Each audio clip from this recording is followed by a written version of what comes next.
नमस्कार विद्यार्थी मित्रांनो. काल आपण शेकडेवारी हा टॉपिक सुरू केलेला आहे. काही बेसिक एक्झाम्पल आपण काल बघितलेले आहे. आज थोडेसे ॲडव्हान्स एक्झाम्पल बघूया.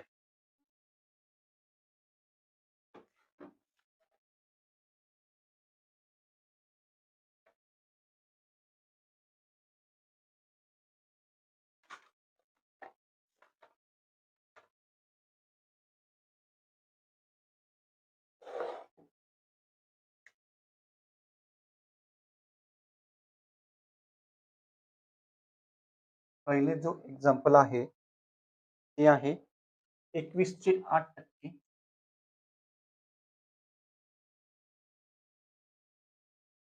प्लस 15चे 9%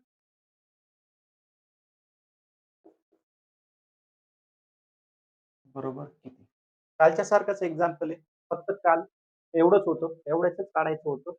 आज ऍडिशन दिलेली आहे. पर्सेंटेजची शेकडेवारी काय दिलेली आहे? ऍडिशन दिलेली आहे. अगोदर याचं काढून घ्यायचं, ते इथे लिहायचं, नंतर याचं काढून घ्यायचं, ते इथे लिहायचं, दोघांची ऍडिशन करायची आणि फायनल आन्सर द्यायचं. म्हणजे कालच्या सारखंच आहे, परंतु थोडंसं लेंदी, वेळ खाऊ आहे, सोपं आहे. सुरू करूया. 21 चे म्हणजे गुणिले 8% आपण कसं लिहितो?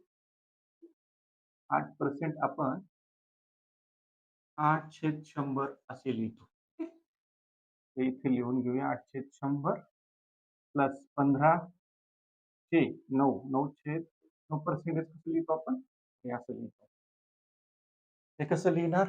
याला आपण मॉडिफाय करू शकतो. कसं मॉडिफाय करू शकतो बघा आता.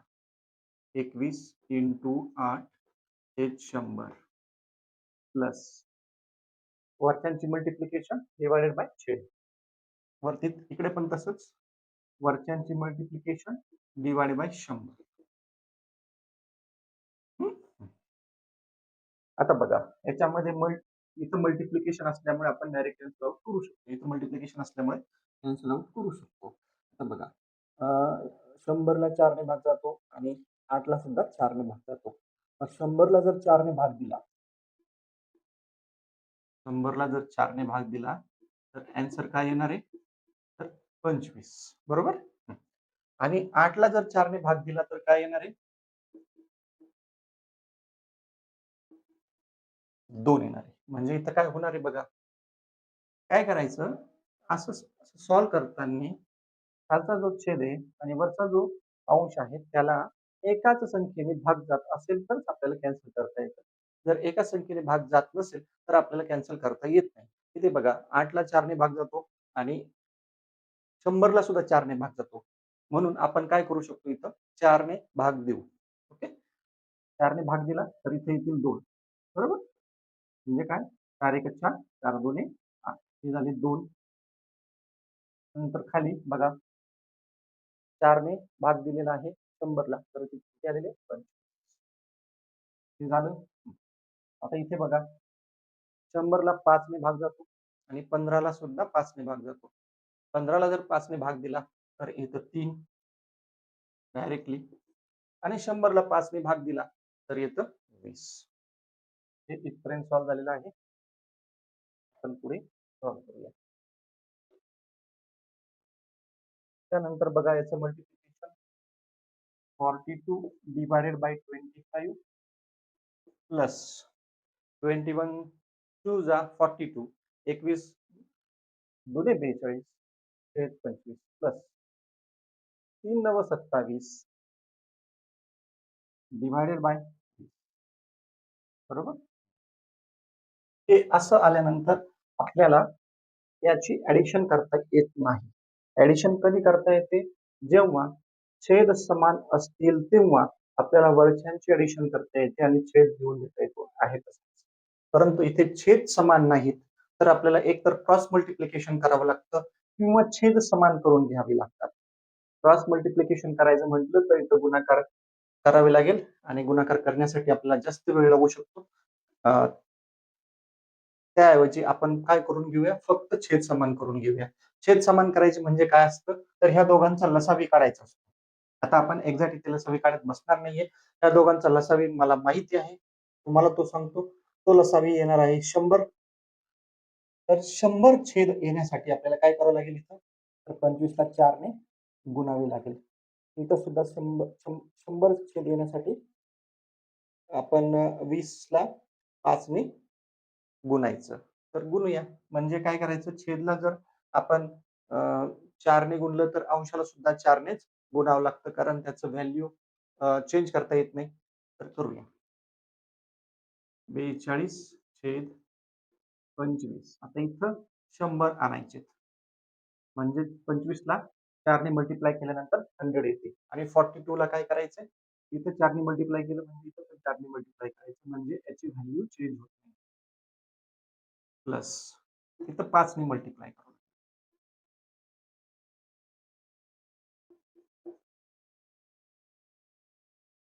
बरोबर? आता हे किती येईल बघा. इकडे लिहितो मी.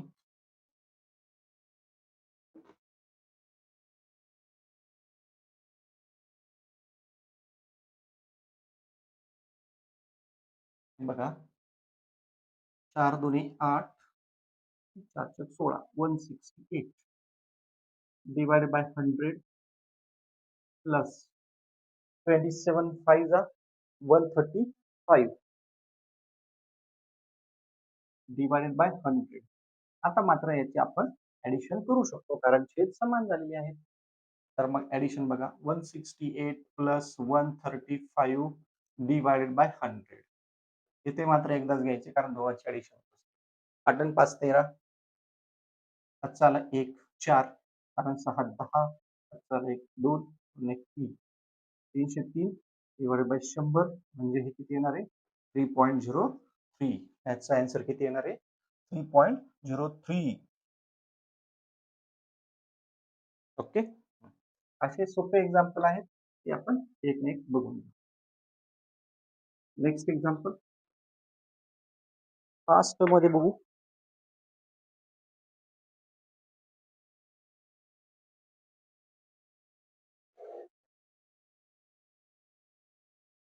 पाचवं एक्झाम्पल आहे. मला ते राहिलेले लिहून देतो, तुम्ही घरी करा. 5/18 च्या 54% प्लस 7/19 7/19 च्या 76%. सेम आहे. फक्त इथं काय दिलेलं आहे लिहून घ्यायचं. 5/18 4 म्हणजे मल्टिप्लिकेशन 54% कसं लिहितो आपण 54 डिवाइड बाय 100. प्लस हे ऍज इट इज 4 म्हणजे मल्टिप्लिकेशन 76 बाय 100. एकदम सोपं आहे. येथे भाग 5 ने सुद्धा 100 ला भाग जातो आणि 8 ने सुद्धा याला भाग जातो. क्रिटिकल काहीच नाहीये, फक्त आकड्यांचा खेळ आहे. तर आपण आता मल्टिप्लिकेशन करून घेऊ. वरच्यांची मल्टिप्लिकेशन अशा पद्धतीने, खालच्यांची मल्टिप्लिकेशन अशा पद्धतीने. Plus 7 into 76 divided by 19 into 100. आता इथे बघा, इथं मल्टिप्लिकेशन आहे, इथं मल्टिप्लिकेशन, इथं मल्टिप्लिकेशन, मल्टिप्लिकेशन आहे. त्याच्यामुळं आपण डायरेक्ट कॅन्सल आउट करू शकतो. आता बघा 18 1 18, 18 3 54, बरोबर. 5 1 5, 20 5 100. इथं फक्त मल्टिप्लिकेशन असेल तरच आपण करू शकतो. बेरीज वजाबाकी भागाकार असेल तर करता येत नाही. वर किती राहिले बघा, हा 1 गुणिले हे 3 डिवाइडेड बाय हा 1 गुणिले बाय 20 मल्टिप्लाय बाय 20. आता इथं बघा 7 ने कशाला भाग जात नाही, 19 ने जातो. 19 1 19, 19 चौक 76. 4 1 4, 25 चौक 100 म्हणजे किती राहिले आता plus 7 into 1 divided by 1 into 25. आता हे इकडे आपण लिहून घेऊ. 1 into 3, 1 into 20 plus 7 into 1 divided by 1 into 25.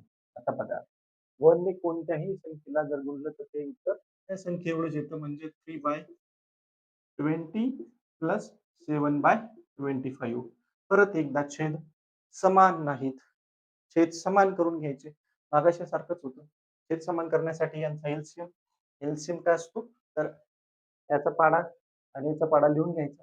त्याच्यातला जो कॉमन भाग आहे कमीत कमी तो तिथं आला पाहिजे. त्याचा एलसीएम येतो 100.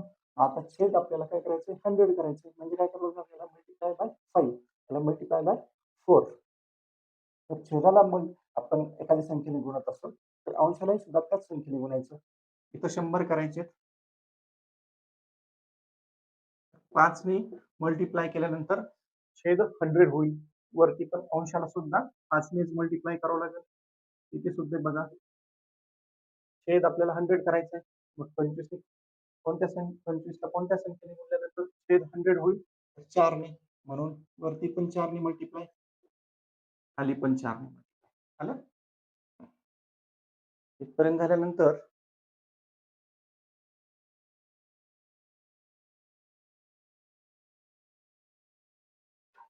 किती येते बघा, 15, 5 3 जा 15 डिवायडेड बाय 100 प्लस 7 4 जा 28 divided by 100 is equal to किती होणार, 15 18, 15 प्लस 28. छेद समान झाल्यामुळे छेद एकदाच लिहायचे. याचा आन्सर येईल 43 divided by 100 is equal to 4.3. No.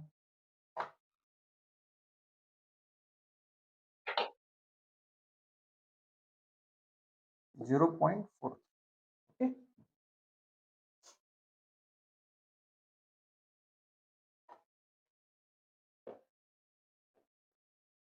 सोपे एक्झाम्पल आहेत, ते तुम्ही सॉल्व करत चला.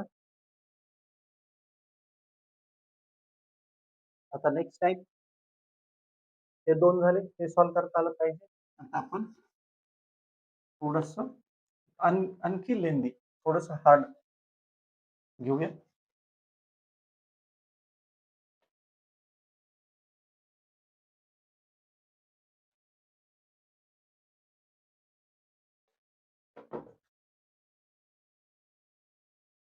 जो प्रॉब्लेम आहे हा 11वा, तो घेऊया. 0.18च्या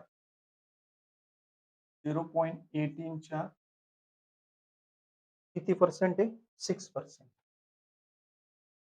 इथं आता ऍडिशन नाही, सबस्ट्रॅक्शन नाही, काहीच नाही, डायरेक्ट डिवायडेशन आहे.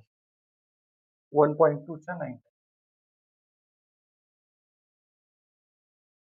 1.2च्या 9%. काही असू द्या, आपल्या पद्धतीने मांडणी करायची आणि ते सॉल्व करायचं. आता बघा, 0.18 इंटू च्या म्हणजे इंटू 6% म्हणजे काय, 6/100. त्याच्यानंतर 1.2 च्या म्हणजे मल्टिप्लाय 9/100. अशा पद्धतीने हे इक्वेशन तयार होईल. आता आपण सॉल्व करूया. सॉल्व करताना काय होईल, हे 100 कॅन्सल आउट होतील, बरोबर.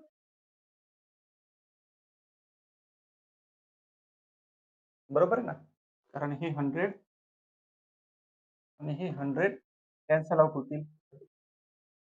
काय येईल, 0.18 इंटू 6 डिवायडेड बाय 1.2 इंटू 9. कारण हे कॅन्सल होणार आहेत. हे कसे कॅन्सल होणार आहे, तर हे 100/100 बरोबर 1, जे 1 येतं, हे कॅन्सल होणार आहे.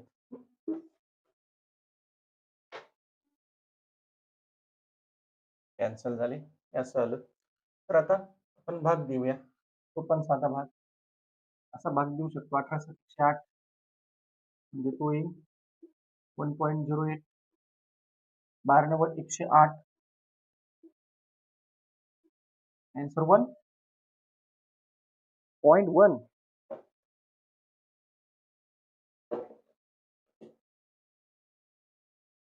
हम्म. 12×9 = 108. 1.2 इंटू 9 बरोबर 10.8.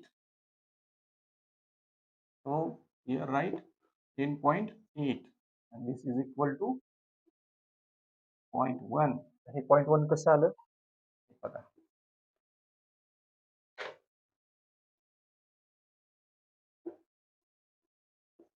10 ने मल्टिप्लाय केलं काय होणार आहे, एक स्थळ इकडे सर्कल 10.8 होईल.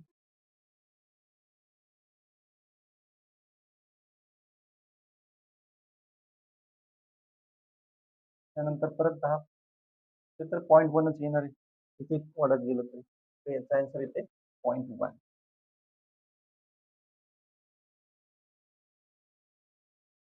नेक्स्ट.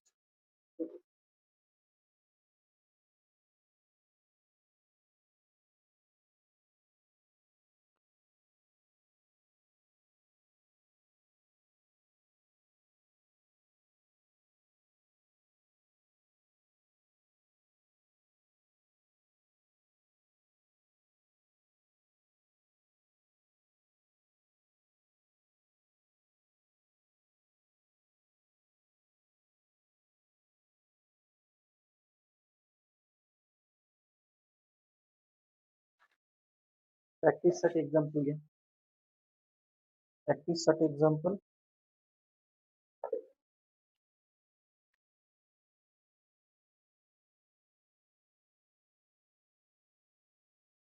18 18 प्लस 6 चे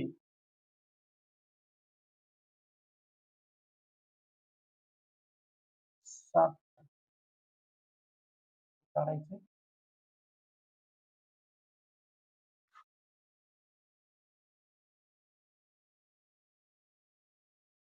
दुसरं 623 च्या 115% मायनस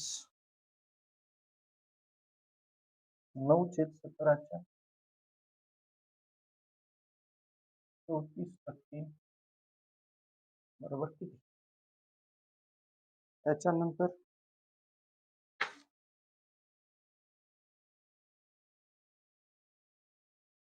तिसरं 50 चे 50% बरोबर 25 चे 25%.